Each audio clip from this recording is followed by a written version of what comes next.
Varsity গেটে দাঁড়িয়ে আছে রূপা। প্রায় 2 মাস পর পুনরায় দেখছে তার চিরচেনা ক্যাম্পাস। ভার্সিটির ভেতরে ঢুকে পায়ে পায়ে এগিয়ে যায় নিজের ক্লাসের দিকে। ক্লাসে ঢুকে চোখে চোখে খুঁজে মিতু, শাপলা, কুহু। আরিশাকে দেখে এগিয়ে যায়।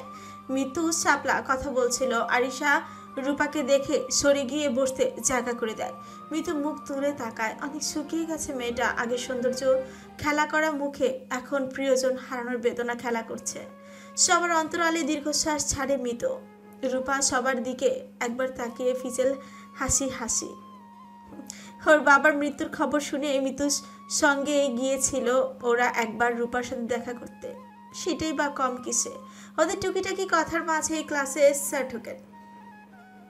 ক্লাস শেষে সেই হিজল তলায় বসে আড্ডা দিচ্ছে ওরা। রূপা ছাড়া সবাই কথায় ব্যস্ত। আগে সেই চঞ্চলতা নেই ওর মাঝে। রূপার চোখ খুঁজে বেড়াচ্ছে ক্যাম্পাসের আনাচে কানাচে সে প্রিয় মুখটি। খুঁজে না পেয়ে দীর্ঘশ্বাস ছেড়ে চোখ নামিয়ে নেয়।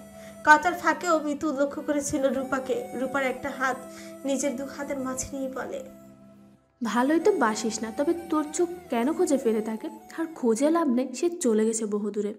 দেখাতে চায় না সে তার ওই মুখ তোকে, রেহাই দে গেছে তোকে। মনে মনে বলে, আর কত কাঁদাবে ওকে জীবন। পর করে নিজেকে সামলে নিয়ে চোখের জল মুছে নেয়। যে জীবন ও নিজেকে নিজেই আহ্বান করেছে, তার জন্য কেন চোখের জল? ফিচেল কণ্ঠেই জিজ্ঞেস করে। কোথায় গেছে সে? বড্ড উত্তরে আরিশা বলে, সেই রাতে লন্ডনে পাড়ি জমিয়েছে নিব্র ভাইয়া, সাথে সঙ্গী হয়েছে আদিপ ভাইয়া।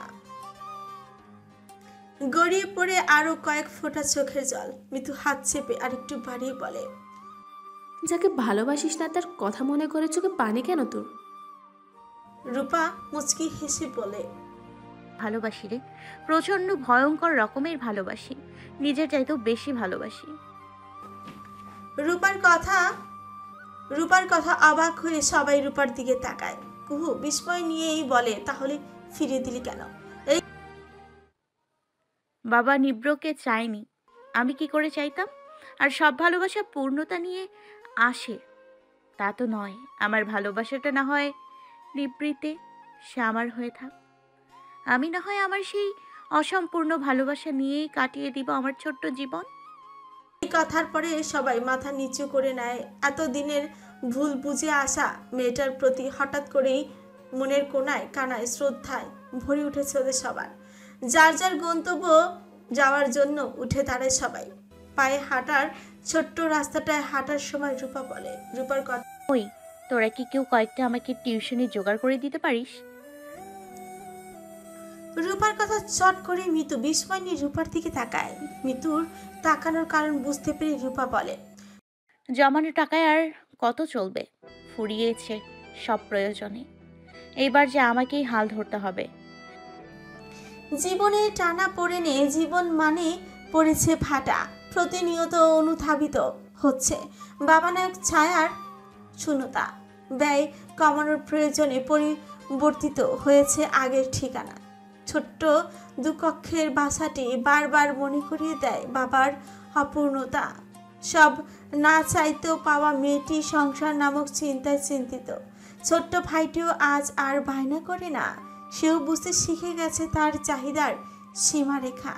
আরিশা রূপার প্রয়োজন অনুধাবন করে বলে, আমি আমার ভাইয়াকে বলে তোকে কটা টিউশনি জোগাড় করে দিতে চেষ্টা করব। আরিশার কথায় রূপা কৃতজ্ঞতার হাসি হাসে। কেউ আর কোনো কথা না বলে সামনে পা বাড়ায়। সময় বহমান, সময়ের স্রোতে পেরিয়ে গেছে অনেকগুলো বছর। 5 বছর। 22 তলা বিল্ডিং এর বেলকনিতে বসে ড্রিঙ্কস করেছে নিভ্র। এই কয়েক বছরে উন্নতির চরম শিখরে পৌঁছতে অনেক কাঠখড় পুড়িয়েছে সে। এত চেষ্টার ফল আজ সে বিশ্বের সবচাইতে কম বয়সী টপ বিজনেসম্যান। লন্ডনে আসার পর পড়াশোনা আর বিজনেস নিয়ে ব্যস্ত ছিল। সারাদিন ডুবিয়ে রাখতো কাজে। এত কিছুর পরও এতটুকু ফিকে হয়নি তার বকবক কুইনের প্রতি ভালোবাসা, মায়া। ড্রিঙ্কসের গ্লাসটায় পুনরায় চুমুক দিয়ে হানমনি বলে ওঠে, কেন ফিরিয়ে দিয়েছিলে আমায়? তোমার দেওয়া আঘাত ভুলতে এত দূরে চলে এসেও রেহাই পাইনি। কিছুতেই পিছু ছাড়িনি মেয়েটির মায়ামুখ। সারাদিন ব্যস্ত থাকলেও রাতে জেগে বসে রূপা নামের ভয়ঙ্কর প্রলয়। মায়ের বারবার ফিরে যাওয়ার আকুলতাকে ভিন্ন ভিন্ন অজুহাতে এড়িয়ে গেছে নিভ্র। সেই দিনে স্মৃতিচারণ করলেই শরীরের রন্ধ্রে রন্ধ্রে রয়ে যায় টকবগে রক্তস্রোত ধারা। মাথা চারা দিয়ে উঠে এতদিনে জমিয়ে রাখা রাগ অভিমান ড্রিঙ্কসের গ্লাস হাতে চাপ দিয়ে বাড়ি চুরমার করে দেয়। কাচের ঠুনকো গ্লাস টপ টপ করেই পড়তে থাকে। প্রিয় মানুষের জন্য একরাশ অভিমানের রক্তের স্রোত। এতক্ষণ পেছনে দাঁড়িয়ে সবটা দেখছিল আদিব। এই কয়েক বছর ধরেই প্রায় প্রতিদিনই দেখা যাচ্ছে নিভ্র রূপার নামক পাগলামি। গ্লাস ভেঙে কয়েক টুকরা কাজ ঢুকে গেছে হাতে। আদিব ফার্স্ট এড বক্স নিয়ে নিভ্রের সামনে বসে। কাচের টুকরো বের করে সাবলন দিয়ে হাতটা পরিষ্কার করে ব্যান্ডেজ করে দেয়। এটা তার প্রতিনিয়ত নিত্য দিনের কাজ। দীর্ঘশ্বাস ফেলে উঠে দাঁড়ায় আদিব। বেলকুনির শেষ সীমানায় দাঁড়িয়ে আকাশের দিকে তাকিয়ে বলে, তুই ওর স্মৃতিচারণে মরমে মর্মে নিঃশেষ হচ্ছিস প্রতিনিয়ত, আর ও হয়তো মনের ভুলে নিব্র নামটিতে বিরক্তি কপাল খুঁচকায়। নিভ্র আদিবের পাশে এসে দাঁড়ায়। নিজেও শূন্য আকাশে বিলাসে নিয়োজিত করে ব্যথায় তিক্ত চক্ষু যুগল তপ্ত শ্বাস ফেলে বলে, তবুও আমি পূর্ণ। ওর ভালোবাসায় না হোক বিরক্তিতে তো মিশে আছি। যেভাবেই হোক নিভ্র ওর বকবক কুইনের কোথাও তো আছে, সেটাই বা কম কিসে।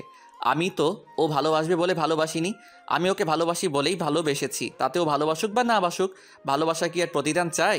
আমি ওর সামনে আর কখনো ভালোবাসা নিয়ে দাঁড়াবো না। তবে ভুলেও যদি ও আমার সামনে কখনো আসে, ওকে আমি ছাড়বো না। আর হ্যাঁ, তখন ওকে আমার এই 5 বছরের প্রতিটা মুহূর্তের কষ্টের জবাব দিতে হবে।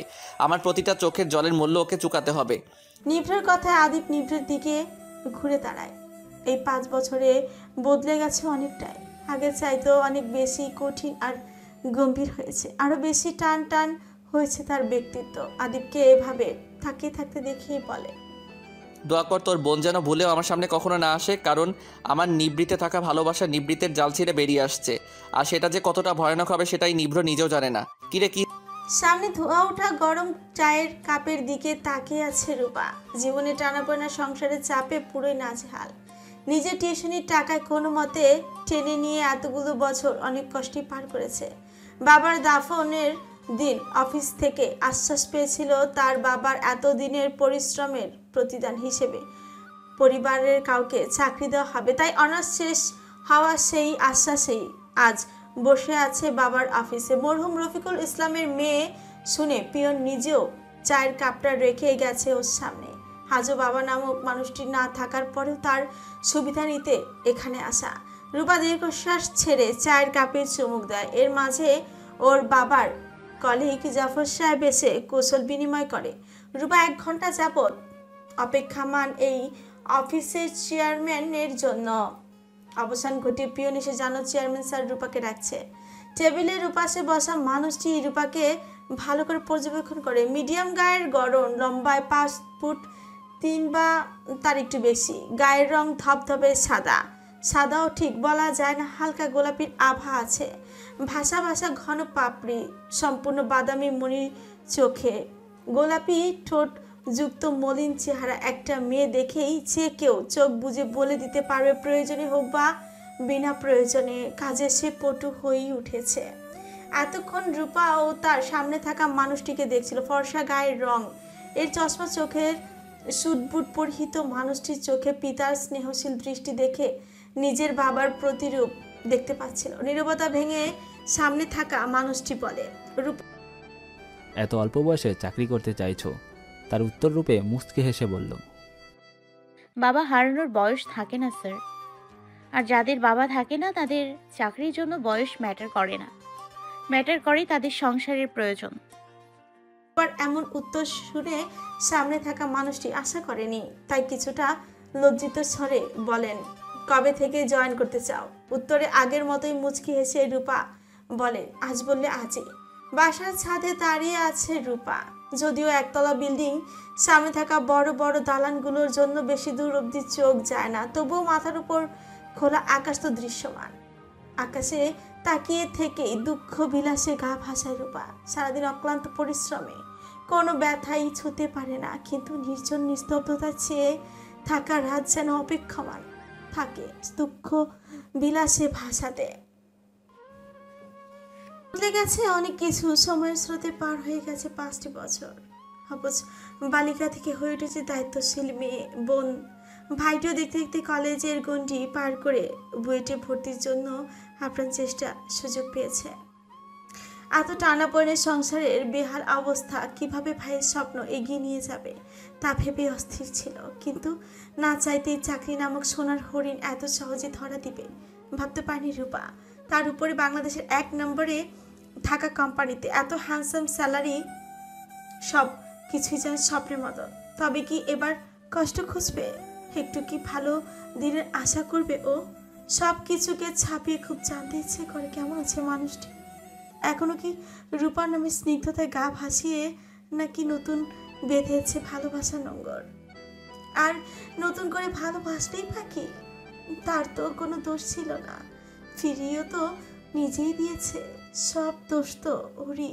আসলে কি সব দোষ রূপার? প্রকৃতি এক এক করে সব কিনে নিয়েছে। সবে বলে জীবনের যদি কেউ অন্যায় করে তাহলে তার প্রতিদান প্রকৃতি তাকে কোনো না কোনোভাবে ফিরিয়ে দেয়। কিন্তু আজও রূপা খুঁজে পায়নি ওর জীবনের করা অন্যায়, যার জন্য একে একে কেড়ে নিয়েছে বেঁচে থাকার ন্যূনতম আকারে ধরার মতো ভালোবাসা। বুকের নিংড়ে থাকা কষ্টের দীর্ঘশ্বাস বেরিয়ে আসে, মনে মনে বলে, কখনো যেন ভুলেও আপনার সাথে দেখা না হয় সাইলেন্ট হুতুম প্যাঁচা। আপনার পাশে অন্য কাউকে আমি কখনো সহ্য করতে পারবো না। জীবনে যত কঠিন সময় আসুক মেনে নিতে পারবো, কিন্তু আপনি অন্য কারোর সেটা মেনে নিতে পারবো না। ভালোবাসা খুব কষ্ট দেয় সাইলেন্ট হুতুম প্যাঁচা, খুব বেশি কষ্ট দেয়। মুখের কথাই শুনলেন, একবারও আমার মনের কথা বুঝলেন না। এখন সব শেষ হয়ে গেছে। আপনার বকবক কুইন ভালো নেই সাইলেন্ট হুতুম প্যাঁচা, ভালো নেই। সারাদিনের পরিশ্রমে ক্লান্তিতে রুমে ঢুকে গা এলিয়ে দেয় বিছানায় নিভ্র। আবেশে বন্ধ হয়ে আসা চোখ ক্লান্তিতে কখন যে চোখের পাতা ঘুমে ভারী হয়েছে নিজেও টের পায়নি। দরজার কলিং বেলের তীক্ষ্ণ শব্দে চোখ খুলে লাফিয়ে উঠে দাঁড়ায়। নিজের গায়ে ফর্মাল ড্রেস দেখে আনমনি হাসে। আবারও কলিং বেলের শব্দে দরজার দিকে এগিয়ে যায়। দরজা খুলে আদিবকে চিন্তিত মুখে দাঁড়িয়ে থাকতে দেখে বলে, কি হয়েছে? সব ঠিক আছে? অন আদিব কোনো ভনিতা ছাড়াই বলে, তোর ফোন কই? আদিবের কথায় মনে পড়ে সন্ধ্যায় মিটিংয়ের সময় ফোন অফ করেছিল, আর খোলা হয়নি। আবারও আদিবের দিকে তাকিয়ে বলে, আদিব করতে মনে ছিল না, আয় ভেতরে আয়। কি ভেতরে ঢুকেই বলে, আদিব সব গুছিয়ে নে, আমরা ভোর 5টার ফ্লাইটে বাংলাদেশ যাচ্ছি। আমি সব ব্যবস্থা করে ফেলেছি। আদিবের মুখে হঠাৎ দেশে ফেরার কথা শুনে নিভ্রুর বুকের পা পাশটা চিনচিন করে ব্যথা শুরু হয়। অজানা ভয় ঝেঁকে বসে মনে, নিজেকে আর শান্ত রাখতে পারে না। বলে, হয়েছে? বাবা মা নিত্য সবাই ভালো আছে তো? তখনই মনে পড়ে যায় গতকালকের মায়ের বলার কথা। আমার আসবি তো ঠিকই, কিন্তু আমার মৃত্যুর খবর শুনে। নিজের মায়ের কথা মনে পড়তেই আদিবের দুই বাহু শক্ত করে চেপে ধরে বলে, আদিব মায়ের কি কিছু হয়েছে? আমি আদিব নিভ্রর চিন্তিত অবস্থা দেখে বলে, আন্টিকে হাসপাতালে ভর্তি করেছে, আমাদের যেতে হবে। নিজের মায়ের পাশে মায়ের নিস্তেজ হাত ধরে বসে আছে নিভ্র। অক্সিজেন চলমান মায়ের মুখের দিকে এক ধ্যানে তাকিয়েছে নিভ্র। কতগুলো বছর পর দেখছে নিজের মাকে, সেটাও এইভাবে। অনেকবার অনুরোধ করেও মাকে নিতে পারে নিজের কাছে। পাহাড় সমান অভিমান নিয়ে ফোনের কথাতেই সীমাবদ্ধ ছিল মা ছেলের সম্পর্ক। নিজেকে বড্ড অপরাধী মনে হচ্ছে। নিজের না পাওয়া ভালোবাসার শাস্তিকে নিজের পরিবারকে নিজের অজান্তে দিয়ে ফেলল। মায়ের হাতে একটা চুমু দিয়ে নিজের গালে মায়ের হাতটা চেপে ধরে। শান্ত থাকার ধৈর্যর বাঁধ ভাঙা সাইরেন বাজছে মনে। প্রিয়জন হারানোর ভয়ে লাল হয়ে আসা চোখ বন্ধ করে নেয়। বারবার নিজেকে শান্ত করার প্রচেষ্টায় অবশেষে ব্যর্থ হয়ে গড়িয়ে পড়ল এক ফোঁটা চোখে জল। মনে মনে বলল, এসেছি বকবক কুইন, প্রতিটা কষ্টের হিসাব এবার তোমাকে দিতে হবে। দোয়া করি কখনো যেন আমার সামনে তোমায় না পড়তে হয়। হসপিটালে মায়ের কেবিন থেকে বেরিয়ে আসে নিভ্র। এয়ারপোর্ট থেকে সরাসরি এখানে চলে এসেছিল। নিভ্রকে দেখে নিত্য বসা থেকে উঠে ভাইয়ের দিকে এগিয়ে যায়। তখন, আরে আরে কই যান? ভিডিওতে একটা লাইক তো করে দিয়ে যান। একটা ভিডিও বানাতে আমাদের অনেক কষ্ট হয়। আপনাদের একটা লাইক, একটা কমেন্ট আমাদের ভিডিও তৈরি করতে অনেক উৎসাহিত করে।